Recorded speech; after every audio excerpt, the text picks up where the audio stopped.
ئێمە وەکو تەفگەری ئازادی کۆمەڵگەی کوردستان هەموو ڕاگەیاندکارانی بەڕێز و گەلەکەمان ئاگادارە لەو لە کار و خەباتی تەفگەری ئازادی و لە هەمان کاتا لە فشار و ئاستەنگەکانی بەردەم تێکۆشانی تەفگەری ئازادی.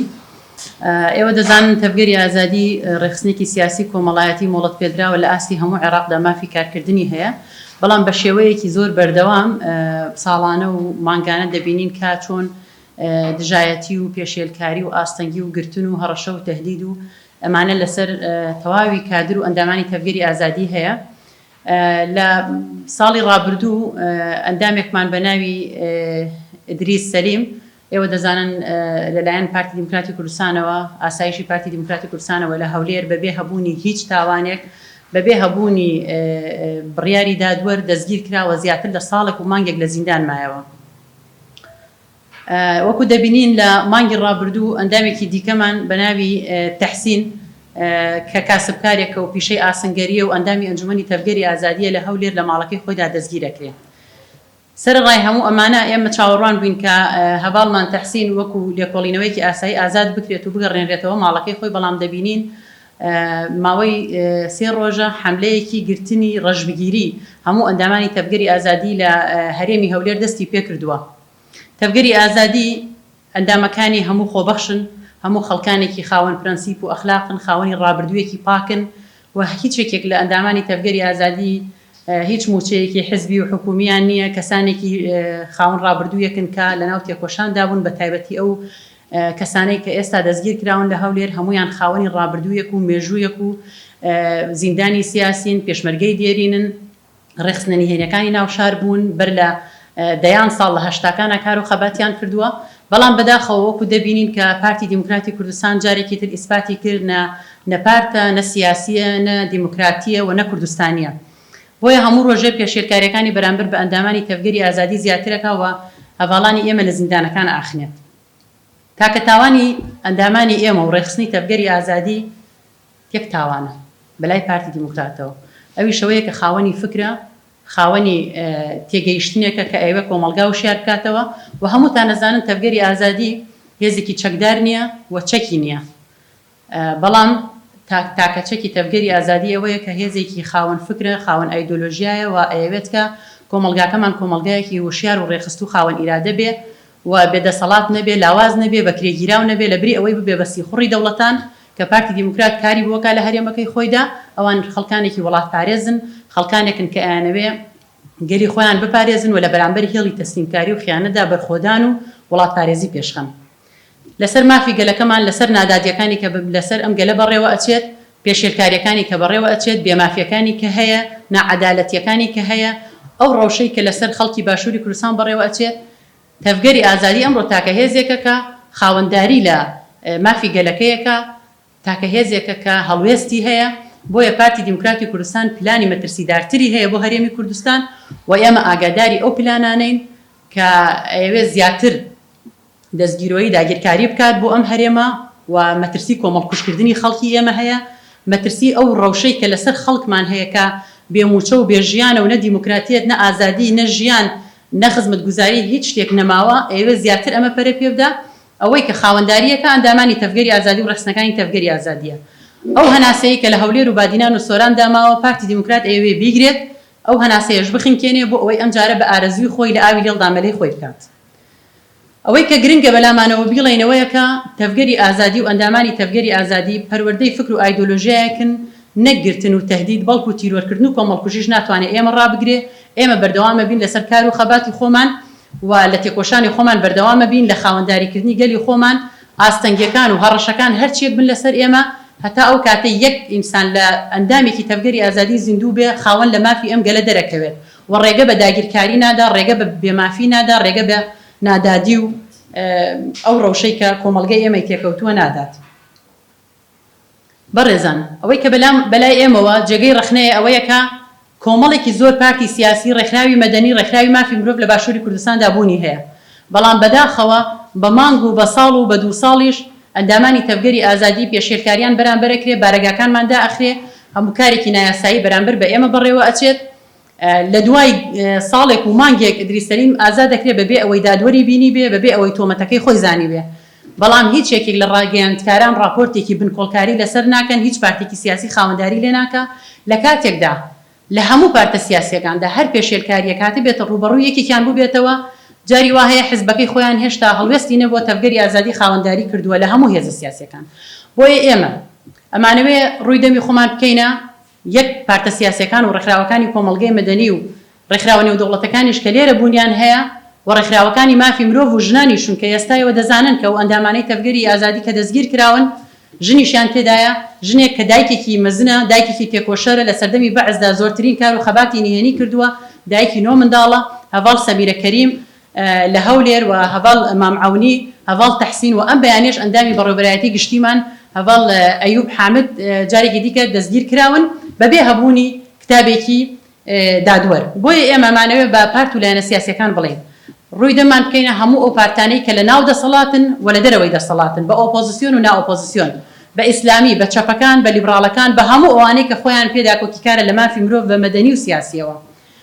ئەگەر ئەمڕۆ لەسەر تەفگەری ئازادی ئەم فشارانە بەبێ گومان سبەی لەسەر ئێوەیە، ئەگەر بێت و ئێوە لەبەرەی گەل بن، بەڵام ئەگەر لە باوەشی دەسەڵات بن ئەوە بابەتێکی ترە و ڕەنگە ژیانێکی شاهانە بۆ هەریکێکتان هەبێ. ئەگەر هەر هێزێکی سیاسی، هەر هێزێکی کە خاوەنداری لە مافی گەل ئەکات لە بەرامبەر ئەم پێشێلکاریانەی کە ڕوبەڕووی تەفگەری ئازادیە بێتەوە بێدەنگ بێت یان هەڵوێستی هەبێ پێویستە خۆیان یەکلایی بکەنەوە. بەڕاستی کۆمەڵگای ئێمە زۆر ناڕازیە، مافی گەلی ئێمە بە هەموو شێوەیە پێشێل کراوە لە بژێوی ژیانەوە تا ئازادی تا دیموکراتی تا بەیەکەوە ژیان تا عەقڵیەتێک هیچ شتێک لەسەر سکەی خۆی نەماوە. ئێمە تێدەگەین لە لاوازی ئەم دەسەڵاتە، لە فەشەری ئەم دەسەڵاتە، لە ترسنۆکی ئەم دەسەڵاتە و لە ڕەوشی بێچارەی پارتی دیموکراتی کوردستانیش تێدەگەین، بەڵام لە ڕەوشی ئەم پارتە سیاسیانە تێناگەین کە هەڵگری کۆمەڵێک دروشمی جیاوازن بەڵام کردارێکی جیاوازیان لێ نابینین. بۆیە داواکەین هەر یەکێک هەر لە ئینسانێکەوە هەتاوەکو پارتێکی سیاسی ئەم ڕۆژەی کە ئەیبینن خۆیان یەکلاییکەنەوە، ئایا لە باوەشی دەسەڵاتن یان لە بەرەی گەلن. ئەگەر لە بەرەی گەلن پێویستە خاوەن لە هەواڵانی تەفگەری ئازادی دەرکەون، چونکە ئەوەی بەرامبەر بە هەواڵانی تەفگەری ئازادیەکرێ بەرامبەر بە گەلە. تەفگەری ئازادی هیچ شتێکی نەکردووە جگە لە خاوەنداریکردن لە مافی ئەم گەلە، جگە لە وڵات پارێزی، جگە لەوەی کە ژیانی خەڵک و موچەی خەڵک و داهاتی خەڵک و ئازادی خەڵک فراهم بکات. داواکاریەکشمان بۆ ڕاگەیاندنە بەڕێزەکان هەیە، ڕەخنەیشمان هەیە کە زۆر کەم تەرخەمی هەیە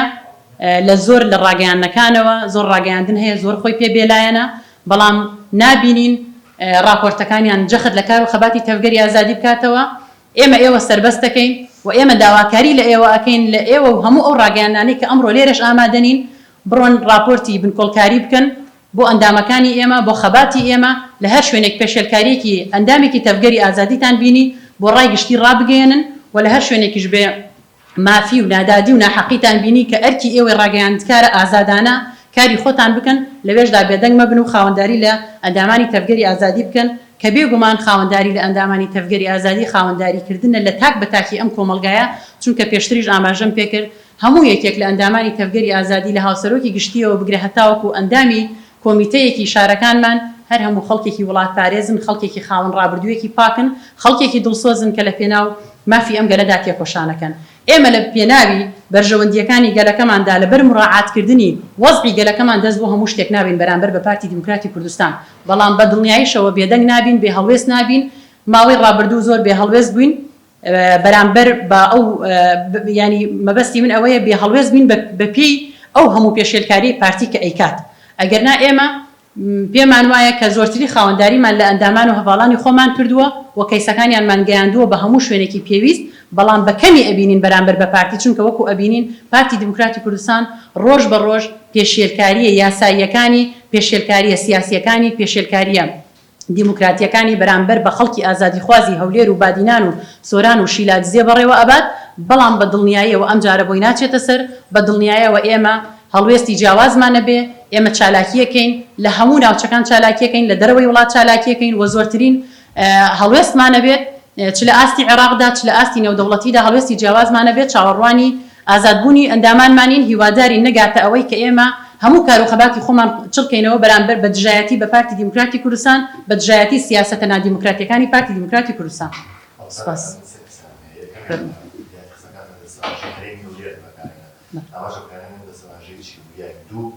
بەستەوەکێکەوە توانن فشاری چ تانەوی بۆ سەر پارتی شارەکان خۆی لە چێرانی دنیا مەدەنی یا جوڵەی سێ ئەو سەڵان ئەندام زیاتریشان هەیە لە هەولێرە بۆچی تەنیا ئەم چەند ئەندامە کە نزیکی 6 ئەندام بە گشتی بەردەوام مەترسی دەستگیرکردنیان لەسەرەوە دەستگیرەکە لەلایەن پارتیۆیە شارەکە لەسەر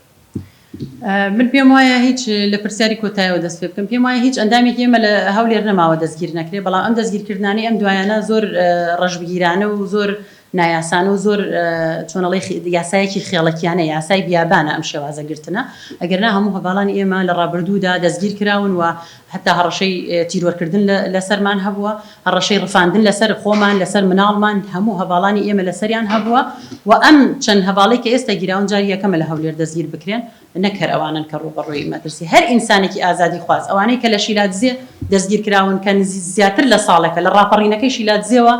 ئەوانە دەستگیر کراون تەنها لە پێناوی ئەوەی هەڵوێستێکی بوێرانەیان دش بە داگیرکاری هەبوو پارتی دیموکراتی کوردستان تا ئەم کاتە خستونێتی زیندانەوە ئەندامی تەفگەری ئازادیش نین کەواتە ئەوەی کە پارتی دژایەتی ئەکا هەبوونی دەنگی ئازاد و ئیرادەی ئازادە نەک تەنها تەفگەری ئازادی و بۆ پرسیاری یەکەمیشت کە بۆچی دەستەواژەی هەرێمی هەولێرمان بەکارهێنا ئەوە ئۆرگانەکانی ئێمە بۆ شێوازە دابەژبووە بەسەر چەند هەرێمێکە بەڵێ هەڵوێستەکانی داهاتوومان لە داهاتوو ببینن سپاس خۆیەوە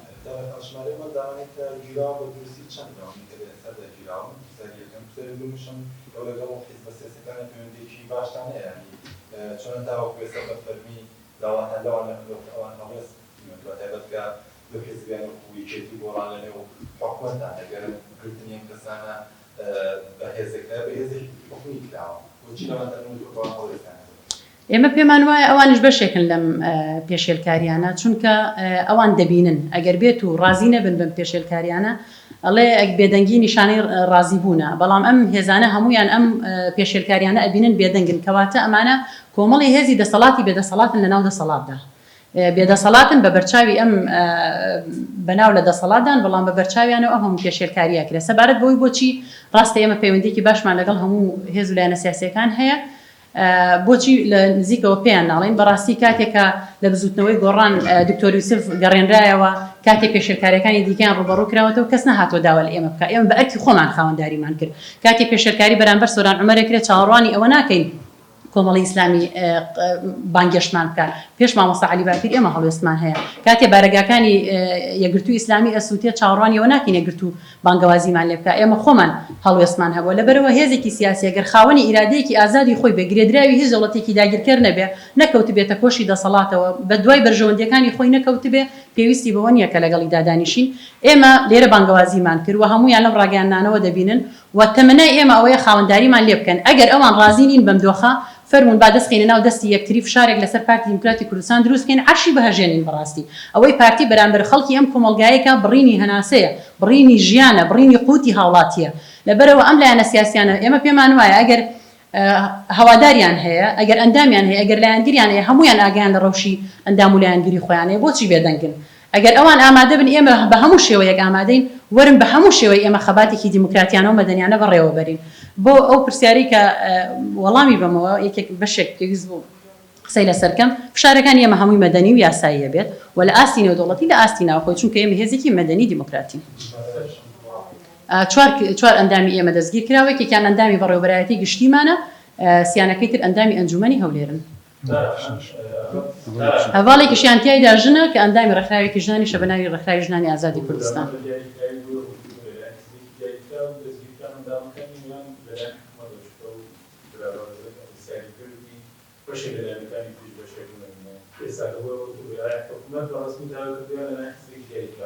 ئەوەی کە ئەکرێ حزبێکی دیاریکراوە ئەم سیاسەتە بەڕێوە با چونکە ڕەوشی ئێمە لە هەر شوێنێک دیارە یعنی و هەمووشمان نەزانین چ حزبێک لە چ ناوچەیەک دەسەڵاتی هەیە و ئەندامی هەموو حزبەکان لە هەولێر دەستگیرەکرێن ڕاستە ڕەنگە وەکو ئێمە ینی خاوەنداریکی گەورەیان لێ نەکرێت بەڵام ئێمە ئاگاداری ئەندامانی یەکێتی نیشتیمانی کوردستان لە زیندانەکانە و ئەندامانی یەکگرتووی ئیسلامی کۆمەڵی ئیسلامی زۆربەی ئەو لایەنانە ئەندامانیان لە زیندانەکانە بەڵام کە هەڵوێستیانیە ئەوە کەوتوتە سەر خۆیان بەڵام ئێمە داواکەین بۆ ئازادی ئەندامەکانی ئەوان بۆ ئازادی ئەندامەکانی ئێمە بۆ ئازادی هەموو کۆمەڵگای ئێمە کە خینکێنراوە لە ئازادیدا